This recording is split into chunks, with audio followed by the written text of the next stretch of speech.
Morning everyone. आप लोग revision कर रहे हैं चैप्टर 2। रिवीजन करके डेली क्लास में आइएगा तो ज़्यादा बेटर रहेगा। आप लोग जो है चैप्टर 2 में लेक्चर 5 तक पढ़ लिए थे। आज हम लोग स्टार्ट करेंगे लेक्चर 6। तो आप लोग लिखोगे लेक्चर 6।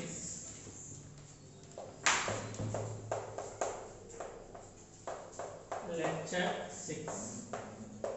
इस लेक्चर में हम लोग देखेंगे आज इलेक्ट्रोस्टैटिक पोटेंशियल एनर्जी और एक्स्ट्रा पॉइंट्स देखेंगे थ्योरी के रूप में।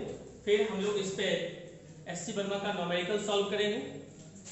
तो पिछले क्लास में आप लोग को हम इक्विपोटेंशियल सरफेस पढ़ाए थे और इक्विपोटेंशियल सरफेस में मैंने आपको बताया था कि a surface on which potential at every point is same is known as equipotential surface. और उस बेस पे मैं आपको एससी वर्मा का प्रॉब्लम, नीट का प्रॉब्लम मैंने आपको सॉल्व करवाया था।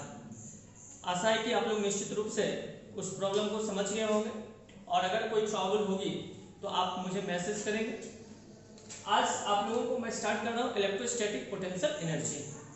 तो आप स्टार्ट करके लिखो electro static potential energy.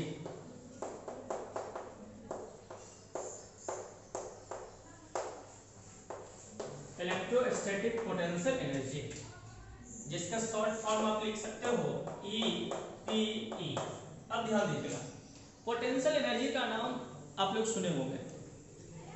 Potential energy जो आपको मैं 11th में पढ़ाया था, वो पोटेंशियल एनर्जी आपका जो था वो ग्रेविटेशनल फोर्स के कारण था, इसलिए वहां पे मैंने आपको ग्रेविटेशनल पोटेंशियल एनर्जी बताया था।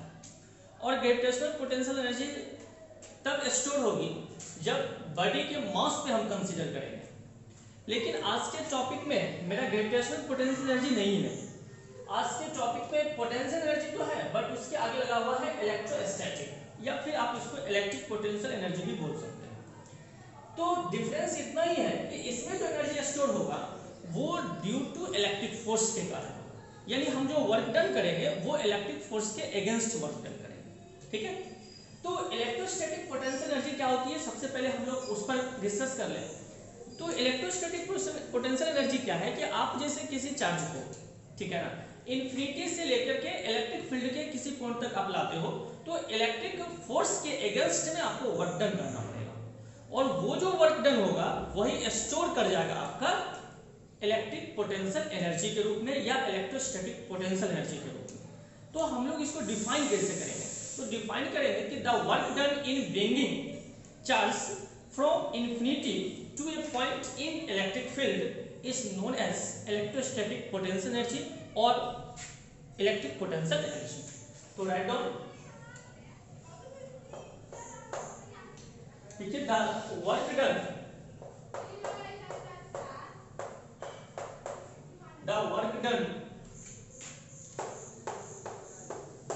in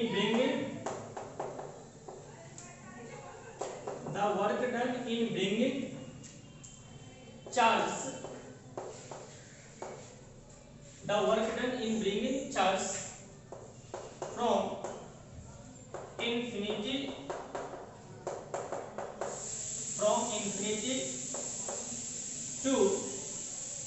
a point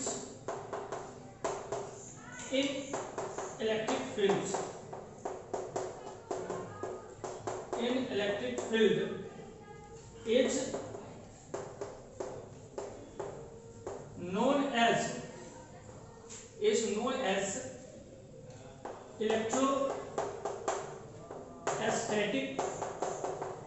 is known as electrostatic potential energy।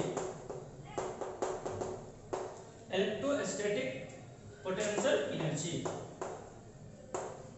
ऐसे समझ लीजिए। कह रहा है कि the work done in bringing charge from infinity to a point in electric field is known as electrostatic potential energy. It is denoted by U. हम लोग electrostatic potential energy को किससे डिनोट करते हैं, यू से डिनोट करते हैं। तो it is denoted by you. तो इलेक्ट्रोस्टैटिक पोटेंशियल एनर्जी क्या होगी कि आप चार्ज को जो है इंफिनिटी से इलेक्ट्रिक फील्ड के किसी पॉइंट तक आप लाते हो तो जो वर्क डन आपको करना पड़ेगा उसी को हम लोग क्या बोलेंगे, इलेक्ट्रोस्टैटिक पोटेंशियल एनर्जी बोलेंगे। अब लिखेंगे नीचे extra points, extra points. First number दीजिएगा। सबसे पहली बात कि आपका जो है एनर्जी क्या है, स्केलर क्वांटिटी है, तो आप यहां पर लिख सकते हो EPE is a scalar, EPE is a scalar quantity,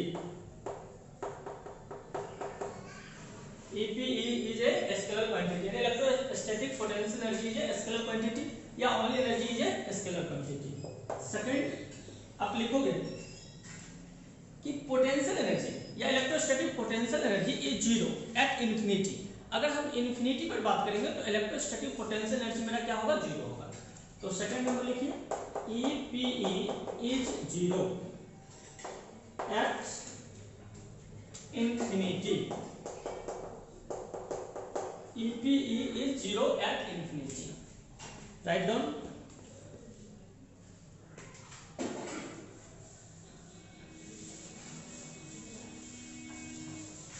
third number लिखिएगा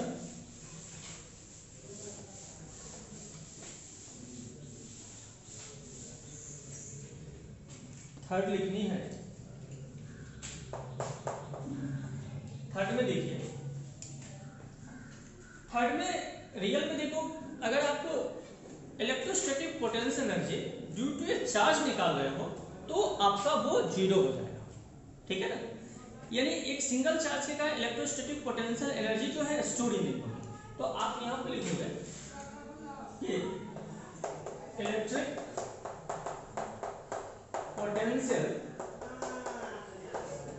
potential energy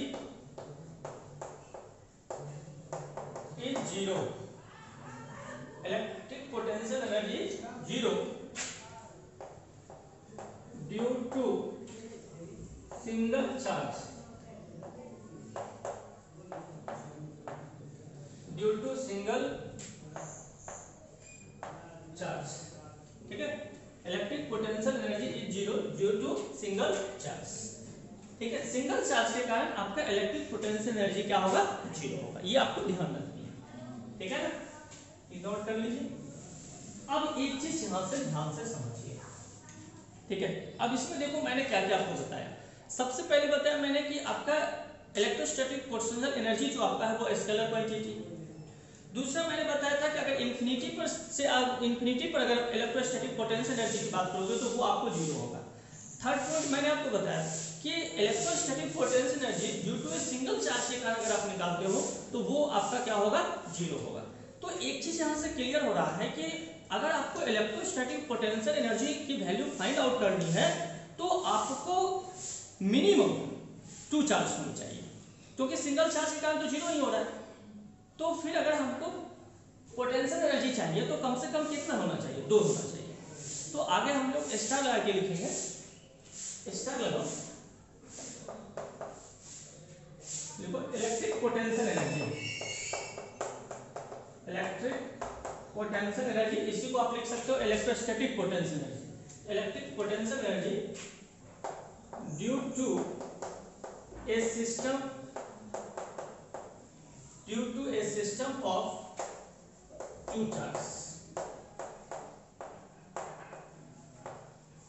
electrostatic potential energy due to a system of 2 charge या electric potential energy due to a system of 2 charge. अब हमको यहां से expression निकालनी है कि अगर आपके पास 2 चार्ज है, इसका मीनिंग समझिए। इसका मीनिंग है कि अगर आपके पास 2 चार्ज दिया हुआ है तो 2 चार्ज आपके पास दिया हुआ है तो बताओ उसके बीच जो है आपका इलेक्ट्रिक पोटेंशियल एनर्जी कितना होगा, ये आपको फाइंड आउट करनी है, ठीक है। तो देखो इसके लिए मैं क्या करता हूं, ध्यान से समझिएगा। कुछ चीज को एज्यूम करनी होती है तो आप सबसे पहले क्या ले लो, एक्सिस ले लो। तो ये देखो मैंने एक्स एक्सिस ले लिया, ठीक है, और फिर ये देखो वाई एक्सिस ले लिया। फिर हम लोग इस पे लैंग्वेज लिखेंगे, ये आपका वाई एक्सिस हो गया। जहां ये इंटरसेक्ट किया उसको आप क्या बोलोगे, ओरिजिन बोलोगे। अब इस पे आप क्या करोगे, अभी बताओ तो ये जो प्लेन है, इस प्लेन में आपको कोई चार्ज दिखाई पड़ रहा है? कोई चार्ज नहीं दिखाई पड़ रहा। तो जब आपका कोई चार्ज ही नहीं है तो अभी इलेक्ट्रिक फील्ड क्या होगा? जीरो होगा। और जब इलेक्ट्रिक फील्ड जीरो होगा, इसका मतलब हुआ कि इसमें अभी अगर किसी चार्ज को हम लेकर आते हैं तो उस पर किसी तरह का कोई फोर्स एक्ट नहीं करेगा, है या नहीं है? क्योंकि कोई चार्ज तो मैंने यहाँ पे रखा ही नहीं है। तो आप ये जो करो कि सबसे पहले मैं क्या करता हूँ कि इंफिनिटी पर से चार्ज Q1 को ला रहा हूँ। तो मान लो कि इंफिनिटी पर से मैंने चार्ज Q1 को लाया, यहाँ पॉइंट A है और ये चार्ज को मैंने Q1 लाया। अब कोई बता सकते हो इस Q1 को लाने के लिए मुझे कोई वर्क डन करना पड़ेगा, खास करके मेरा इलेक्ट्रिक फोर्स के अगेंस्ट में? तो नहीं, क्योंकि यहाँ पर पहले से कोई इलेक्ट्रिक फोर्स था नहीं जिसके अगेंस्ट में हमको वर्क डन करना पड़ेगा। अब हम क्या करते हैं कि दूसरा चार्ज Q2 को लाते हैं। अब देखो तो अच्छा, एक चीज आप यहाँ और भी कर लो, इस Q1 का जो है इस ओरिजिन से जो है पोजीशन वेक्टर मान लो आपका वेक्टर R1 है, ठीक है। और दूसरा चार्ज को आप हम लाते हैं। तो मान लीजिए दूसरा चार्ज आपका ये है Q2, पॉइंट B है आपका ये, यहाँ चार्ज Q2। अब आप बताओ कि जब आप Q2 को फिर इंफिनिटी पर से लाओगे तो क्या आपको इलेक्ट्रिक फोर्स के अगेंस्ट में वर्क डन करना पड़ेगा? तो मेरा आंसर होगा यस, क्योंकि आपका Q1 जो है वो पहले से यहाँ है, जो कि ऑलरेडी इलेक्ट्रिक फील्ड बना चुका है। अब उस इलेक्ट्रिक फील्ड में हम Q2 को ला रहे हैं तो ये तो उसमें फोर्स लगाएगा, तो उसके अगेंस्ट में हमको वर्क डन करना पड़ेगा, ठीक है। तो इसका पोजीशन फैक्टर जो है वो मैंने यहाँ से लिखा आपको, ठीक है। और A से B का डिस्टेंस आपका ये हो जाएगा, नहीं? और अगर आप ट्रायंगल लगा दोगे तो AB इक्वल टू क्या होगा? Vector R2 minus vector R1 हो जाएगा। वेक्टर के फॉर्म में लिखेंगे vector R2 minus vector R1, ये वेक्टर के फॉर्म में, बात समझ रहे हो ना? और ये डिस्टेंस आपका क्या हो गया? AB हो गया। अब देखिए तो फिर से मैं रिपीट कर रहा हूँ, ध्यान समझिए। सबसे पहले मैंने चार्ज Q1 को लाया, तो Q1 को चार्ज लाने के लिए मुझे किसी तरह का कोई भी वर्क डन नहीं करना पड़ेगा, क्योंकि पहले से यहाँ कोई चार्ज नहीं था तो इलेक्ट्रिक फील्ड ही नहीं बन रही थी। उसके बाद मैंने Q2 को लाया, इंफिनिटी पर से ला रहा हूँ, तो Q2 को लाया तो मुझे वर्क डन करना पड़ेगा। क्यों? क्योंकि ऑलरेडी आपका चार्ज यहाँ पर क्या है? Q1 है, जो इलेक्ट्रिक फोर्स पहले इलेक्ट्रिक फोर्स इस पे लगाएगा, यानी इलेक्ट्रिक फील्ड पहले से वो बना रहा है। अब यहाँ के बाद देखिए, अब लैंग्वेज में हम लोग क्या लिखेंगे? तो लैंग्वेज में अगर हम लिखेंगे कि consider 2 point charge Q1 and Q2 separated by distance AB, ठीक है। Both charge are bringing from infinity, दोनों चार्ज को मैंने कहां पर से लाया? इंफिनिटी पे लाया। तो लिख रहे हैं हम लोग कि suppose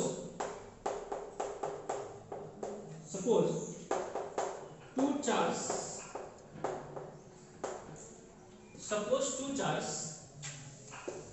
Q1 and Q2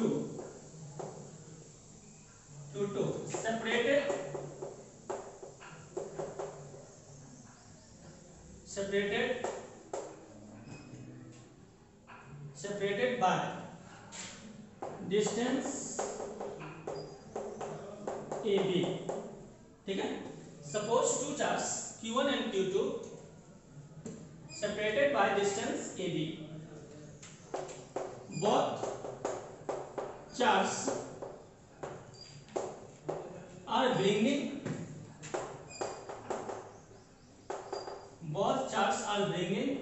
from infinity,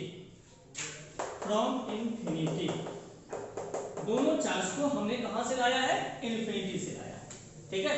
तो suppose two charge Q1 and Q2 separated by distance AB, both charges are bringing from infinity, तो दोनों चार्ज को मैंने कहां से लाया? इन्फिनिटी से लाया।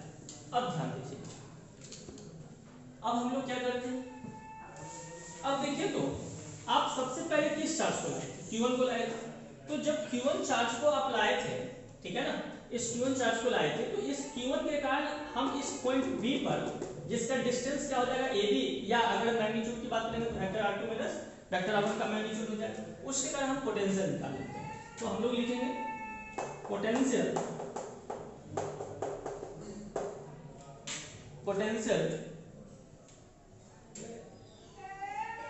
at point B, potential at point B due to charge Q1, potential at point B due to charge Q1। तो तो v इक्वल टू देखिए तो क्या आएगा आपका फॉर्मूला 1/4πε0 Q1 का यहाँ क्या Q ना Q यहाँ क्या Q1 बाय R। तो R का काम कौन करेगा AB। तो AB इसी को आप लिख सकते हो V is equal to 1/4πε0 Q1 और इस AB का वर्क कौन करेगा magnitude of vector R2 minus R1 magnitude of vector R2 minus vector R1 ये पोटेंशियल आ गया।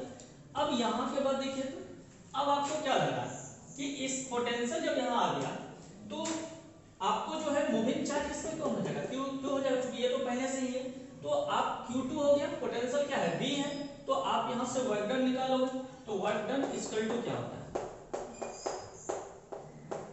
वर्क डन इक्वल टू होता है पोटेंशियल इनटू मूविंग चार्ज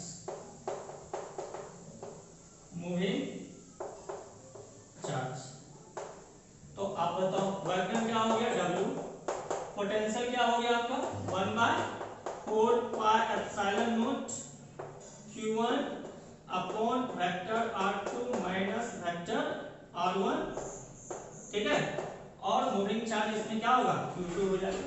तो फाइनली ये जो आपका वैल्यू आएगा U इक्वल टू आपका जो वर्क डन आया यही किस चीज का काम करेगा जो वर्क डन है यही वर्क डन आपका वर्क करेगा किसका आप जो वर्क डन देख रहे हो ये वर्क डन ध्यान समझिएगा पहले ये नोट कीजिएगा फिर यहाँ के बाद ये जो वर्क डन आया यही U हो जाएगा।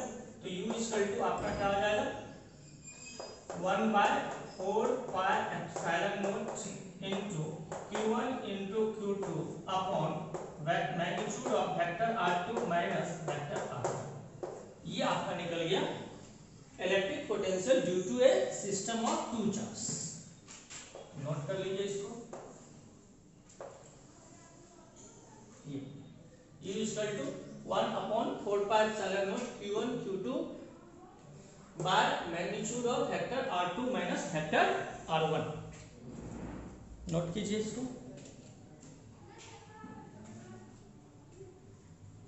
बिता रहा हूं इसको देखो फिर इसमें हम लोग एक्स्ट्रा पॉइंट्स देखेंगे कुछ कंसेप्ट हम लोग देखेंगे तब आराम से मेरा प्रॉब्लम बनेगा।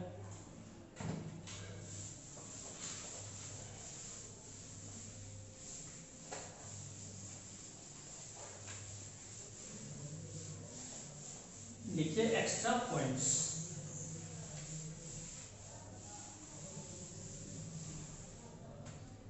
एक्स्ट्रा पॉइंट्स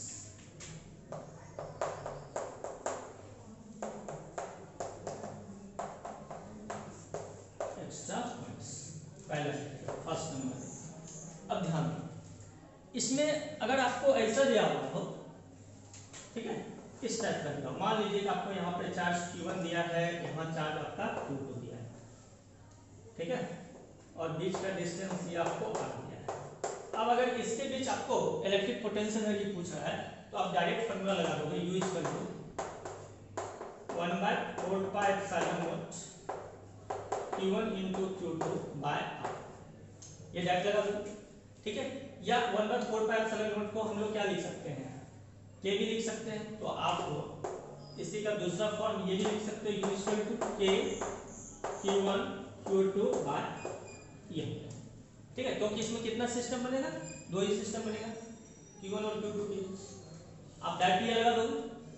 सेकंड नंबर अगर आपको कोऑर्डिनेट के फॉर्म में दिया है ठीक है तो जब कोऑर्डिनेट के फॉर्म में अगर आपको दिया है तब अगर आपको डिस्टेंस निकालना हो तब आप क्या करोगे जैसे मान लो कि आपको ऐसा दे दिया ये पॉइंट मान लो A और यहाँ पे आपको दे दिया ठीक है ना ये x1 y1 और ये कोऑर्डिनेट z1 और ये B इसके यहाँ पर देखो 2 3 4 कुछ हो सकता है ये x2 y2 z2 तब अगर आपको डिस्टेंस AB पूछेगा ठीक है तब AB इक्वल टू क्या हो जाएगा under root x2 minus x1 का होल स्क्वायर इसको हम लोग डिस्टेंस फार्मूला बोलते हैं प्लस y2 माइनस y1 का whole square plus z2 minus z1 का होल स्क्वायर ये आप लिख सकते हो। इसको हम लोग कौन सा फार्मूला बोलते हैं डिस्टेंस फार्मूला इसको हम लोग बोलेंगे, ये ए बी जो है वो मेरा कहलाएगा डिस्टेंस फॉर्मूला, डिस्टेंस फॉर्मूला। ठीक है, ए बी को कौन सा फॉर्मूला बोलेंगे? Distance formula. ये हो गया आपका। उसके बाद देखिए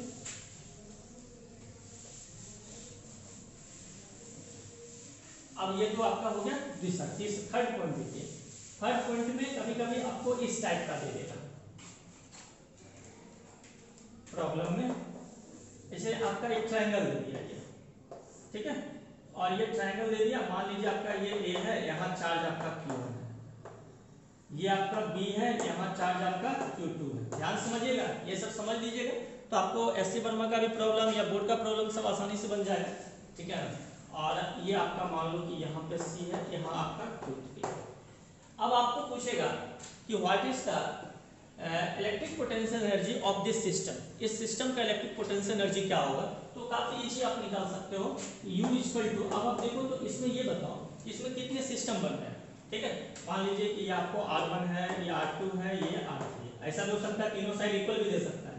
तब बताओ इसमें कितना सिस्टम बन रहा है। तो देखिए, तो एक सिस्टम आपको Q1 और Q2 के बीच बनेगा, दूसरा सिस्टम Q2 और Q3 के बीच बनेगा, तीसरा सिस्टम Q1 और Q3 के बीच बनेगा। इसके बाद कोई सिस्टम नहीं बन रहा है। इसका मतलब है कि अगर इसका इलेक्ट्रोस्टैटिक पोटेंशियल एनर्जी आपको फाइंड आउट करने के लिए कह रहा है तो आप तीनों का अलग अलग निकाल के आप उसको ऐड कर दो। तो अगर मान लो इसके और इसके बीच निकालेंगे हम, तो U आप यहाँ चाहो तो 1 2 लिख सकते हो, या A और B के बीच निकाल रहे हैं तो A भी लिख सकते हैं।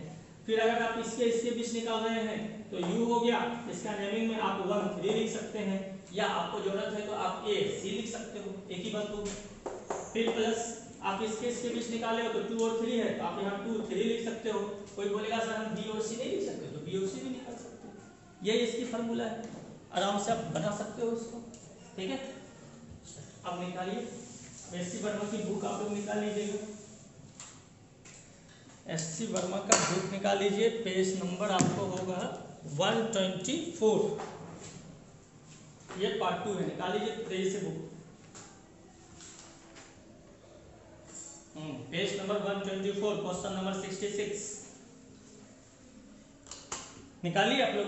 बुक निकालिए तेजी से, तब समझ में आएगा आपको। ठीक है ना, बुक निकालने के बाद आप क्वेश्चन को अच्छी तरह से पढ़ोगे, क्या क्वेश्चन दिया हुआ है, क्या हमसे पूछ रहा है, तभी आपको समझ में आएगी, और नहीं तो समझ में नहीं आएगा। देखिए क्या क्वेश्चन कर रहा है, निकाल लिया ना। चलिए एससी वर्मा का देखिए,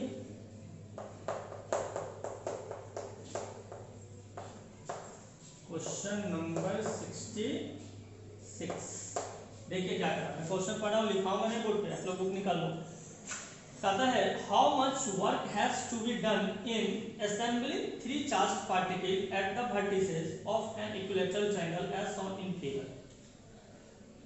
आपको नीचे देखिए फिगर दिया हुआ है, और फिगर देने के बाद आपसे पूछा जा रहा है कि इसमें जो है इस तीनों चार्ज को इस तरफ से शिफ्ट कर देंगे। ठीक है, तो बताओ उस पर कितना वर्क डन करना पड़ेगा, ये आपसे पूछा जा रहा है। तो आप देखोगे तो फिगर में आपको इस टाइप से फिगर आपको दी हुई है, ये देखिए, ये आपका हो गया। यहाँ आप मानना है कुछ मान लो हम पॉइंट ऐसे देख वो नहीं दर्शाया है, मान लेते हैं 2 × 10⁻⁵ ये दिया हुआ, यहाँ मान लेते हैं हम B, ये आपको दिया है 4 × 10⁻⁵।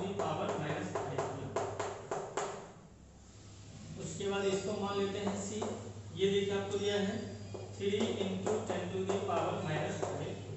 ये आपको दिया। ठीक है, और आपसे पूछा जा रहा है इक्विलैटरल ट्रायंगल, ये particle at the vertices of equilateral triangle, और साइड भी दिया हुआ है 10 सेंटीमीटर, ये 10 है तो ये भी 10 सेंटीमीटर होगा, ये भी 10 सेंटीमीटर होगा, डिस्टेंस का काम यही करेगा।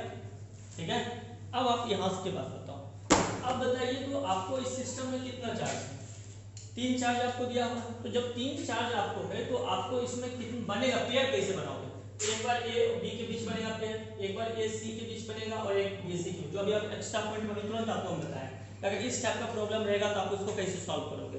तो देखो आप यहाँ से U इक्वल टू क्या लेंगे, सबसे पहले मान लीजिए मैं इसके और इसके बीच बना रहा हूँ, तो U यहाँ पर A भी लिख सकता हूँ, मैंने बताया था ये थ्योरी में। ठीक है, और फिर आप इसके और इसके बीच निकालोगे तो यू ए सी लिख सकते हो, इसके बीच निकालोगे तो यू बी सी लिख सकते हो। हो गया। अब देखिए अब यू इक्वल टू क्या आएगा। अब 1/4 pi epsilon naught Q1 Q2 by R यही होता है। तो 1/4 पाई एप्सिलॉन नॉट का वैल्यू 9 × 10⁻9 होती है और सब में आपको 1/4 पाई एप्सिलॉन नॉट क्या होगा, कॉमन हो जाएगा। तो आप 1/4 पाई एप्सिलॉन नॉट कॉमन कर लीजिए। अब आपको क्या चाहिए, Q1 Q2 बाय R चाहिए। तो आप ही बताइए ए बी के बीच में निकाले तो Q1 का काम ये करेगा, Q2 का काम ये करेगा। तो आपको 2 × 10⁻⁵ 4 × 10⁻⁵ बाय R कितना सेंटीमीटर, 10 सेंटीमीटर। तो आप 10 सेंटीमीटर को क्या लिख सकते हो, देखो 10 सेंटीमीटर को आप लिखोगे 10 बाय कितना 100, ऐसा करोगे तो 1/10, 1/10 को ऊपर करोगे 10 पे पावर क्या होगा -1। तो आप इसको 10 सेंटीमीटर को लिख सकते हो 10 पे पावर -1 मीटर। तो सब वही हो जाएगा, तो 10 पे पावर -1। फिर प्लस इसके बीच आओगे ए और सी के बीच, तो देखो 2 × 10⁻⁵ इंटू 3 × 10⁻⁵ बाय डिस्टेंस कितना 10⁻⁻1। फिर क्या होगा प्लस हो जाएगा। अब देखिए तो आप किसके बीच निकाल रहे हो, BC के बीच निकालोगे तो फिर आपका एक चार्ज ये Q1 हो जाएगा और ये चार्ज आपका क्या हो जाएगा Q2 हो जाएगा, ठीक है ना। तो आप यहाँ से इसको क्या लिखोगे, फिर 4 × 10⁻⁵ इंटू 3 × 10⁻⁵ बाय 10⁻⁻1 ये आपका आ जाएगा।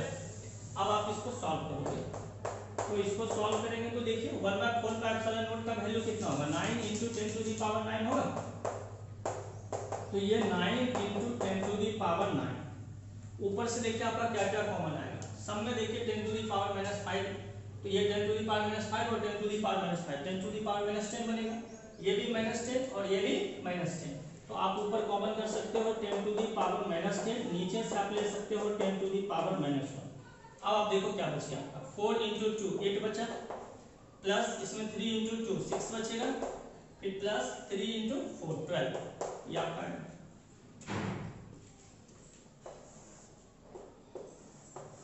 अब देखो इसको क्या लिखोगे, अब आप इसको लिख सकते हो u = ये देखिए इसको और इसको सॉल्व करेंगे तो 10⁻⁻1 होगा और ये कैंसिल हो जाएगा, तो सिर्फ वो कितना बचेगा 9, ये 9 आपका हो गया।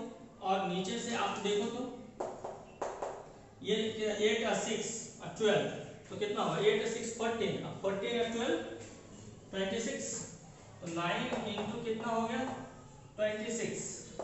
सो u = मल्टीप्लाई करो 9 को 6 से करोगे कितना होगा 54, तो ये आपका 4 हो गया, डिवाइडर कितना बचा 5, 9 को 2 से करोगे 18 और 5 23 234 जूल, ये आपका फाइनल आंसर आएगा। ठीक है, कोई ट्रबल, कितना आंसर दिया हुआ देख लीजिए।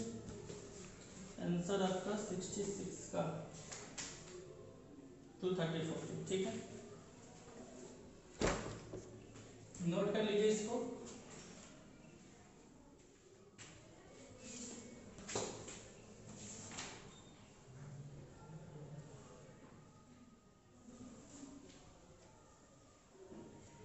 नोट कर लीजिए।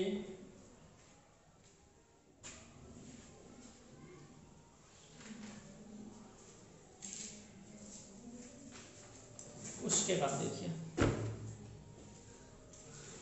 नेक्स्ट नोमेकल लिखिएगा।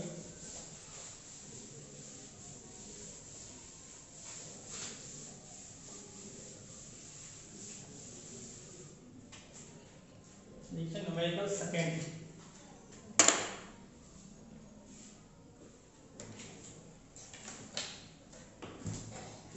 Numerical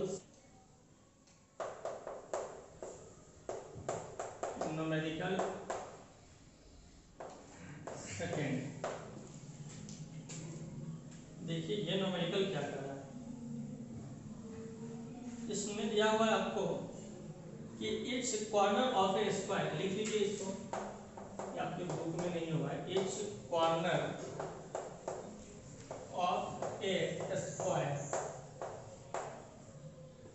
each corner of a square of side a metre,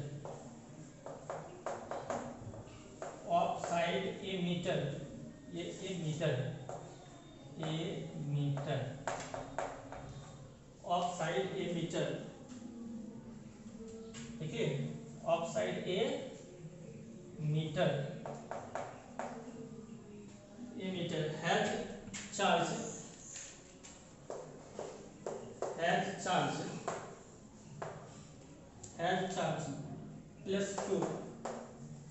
plus 2 each on opposite corner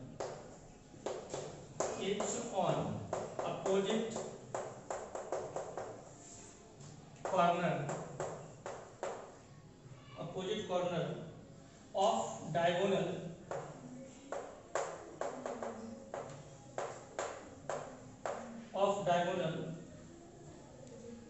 and minus q each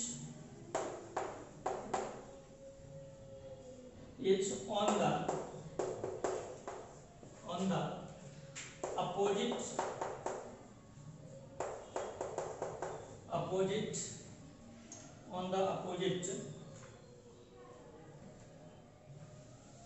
corners of the diagonals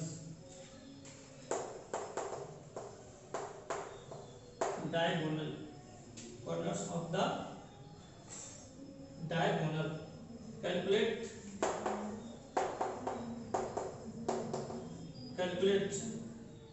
the potential energy. Calculate the potential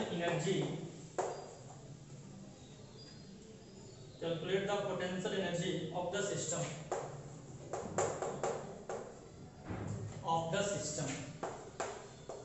ध्यान दीजिएगा इसमें।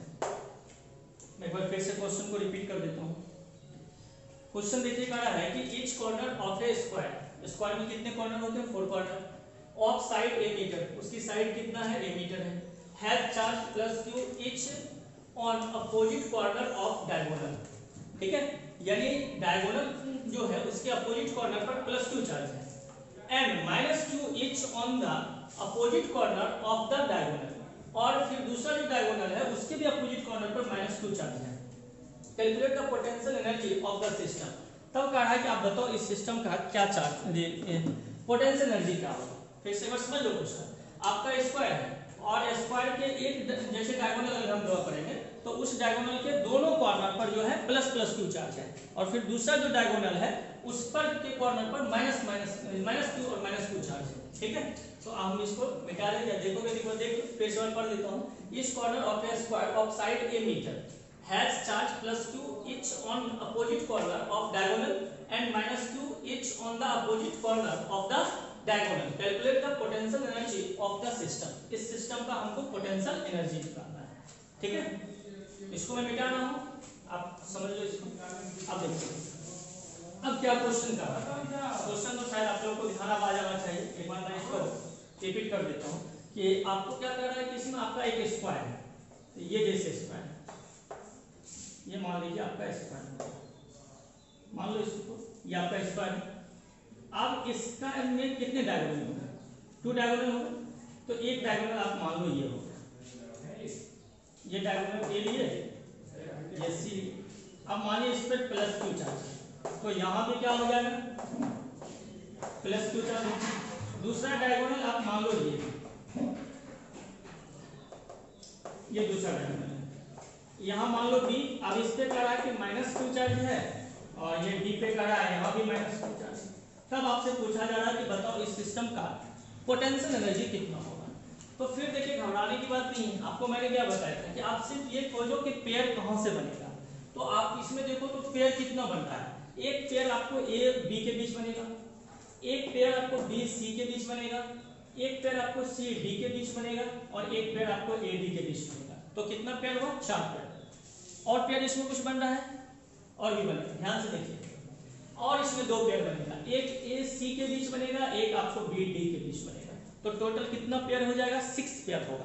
और हम 6 pair का electrostatic potential energy निकाल लेंगे, और वही मेरा होगा total potential energy of this system. इस सिस्टम पर टोटल पोटेंशियल एनर्जी आपको आ जाएगा।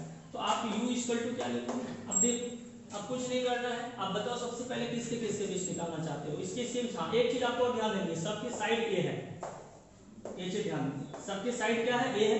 तो आपका स्क्वायर का डायगोनल बराबर क्या होता है, √2 इंटू साइड। तो ये AC आपका क्या होगा, √2 इंटू ए होगा, या आपका BD भी क्या हो जाएगा, √2 इंटू ए। ये कहां से लाए हैं, diagonal of square equal to √2 into side, diagonal of square equal to √2 into side.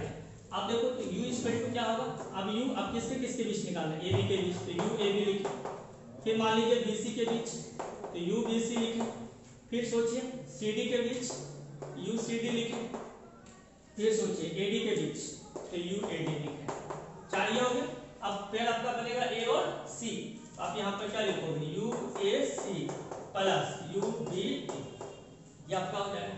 अब कुछ नहीं करना, देखो काफी इजी है ये। u फार्मूला देखो, सब में 1/4 का एप्सिलॉन नॉट होगा, 1/4 पार्ट एप्सिलॉन नॉट लिखो। अब पुट कीजिए, चार्ज में क्या लिखा, a और b, देखो यही है ना। तो q1 q2 by r, q1 का काम ये, q2 का काम ये, r का काम ये हो जाएगा। तो क्या होगा, q1 पे q, q2, अब -q है तो -q लिखेंगे, यहाँ ये चीज आपको ध्यान देना है, r का काम आपका क्या करेगा, a करेगा। फिर प्लस bc में भी वही बात आएगी, क्या, -q इंटू q बाय क्या, a, प्लस CD में भी क्या होगा आपका, q माइनस q बाय क्या, a। फिर आप क्या लिखोगे, प्लस BC हो गया आपका। AD में आ जाओगे तो फिर वही कहानी आपका आएगा, q into q, minus q है ना, माइनस q बाय a। फिर प्लस कितना क्या है, 1 2 3, UAB आपका आ गया, ये हो गया UAB, ये हो गया UBC, और आपका ये हो गया UCD, और ये आपका हो जाएगा तब UAB, UBC, UCD और UAD, ये AD, UAD आप इसको लिख लो, UAD है आपका, ठीक है। तो UAD के बीच में आपका ये आ गया 1 2 3 4, ठीक है। अब देखिए, तो अब AC की बात करेंगे, तो AC आपका कौन है, यही है ना। तो ये आपका हो जाएगा q into q by side कितना हो जाएगा, √2a, प्लस BD का बात करेंगे तो -q into -q by side कितना हो गया, √2a। इसको नोट कर लीजिए। अब देखिए इसको कैसे सॉल्व करनी है, ठीक है ना। एक लाइन और नीचे, ये u हो गया। अब देखो, अब आपको क्या लग रहा है, ये देखिए तो -q², ये भी -q², ये -q², ये तो प्लस में आएगा, ये माइनस, ये भी प्लस में आएगा। तो आपको क्या क्या कॉमन आ जाएगा, आप वो देखिए। तो आपको कॉमन आएगा u²। अब बताओ, इस 1/4 का एप्सिलॉन नॉट को हम k भी लिख सकते हैं, और हर एक टर्म में आप देखो क्या आएगा, q² आपको कॉमन आ जाएगा। नीचे से आप देखोगे तो इस टर्म में आपको a है, तो a आपका बाहर आ जाएगा।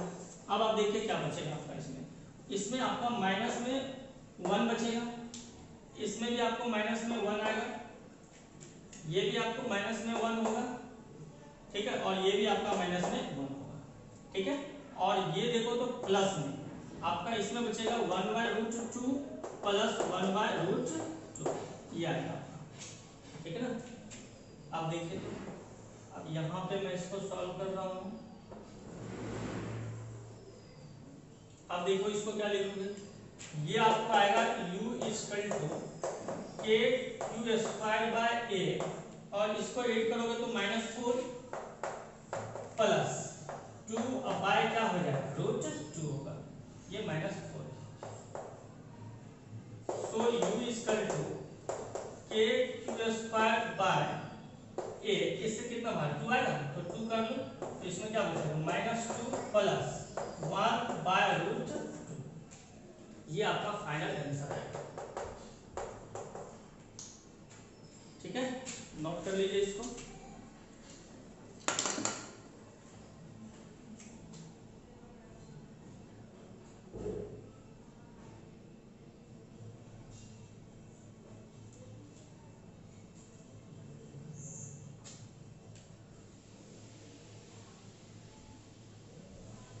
नोट कर लीजिए।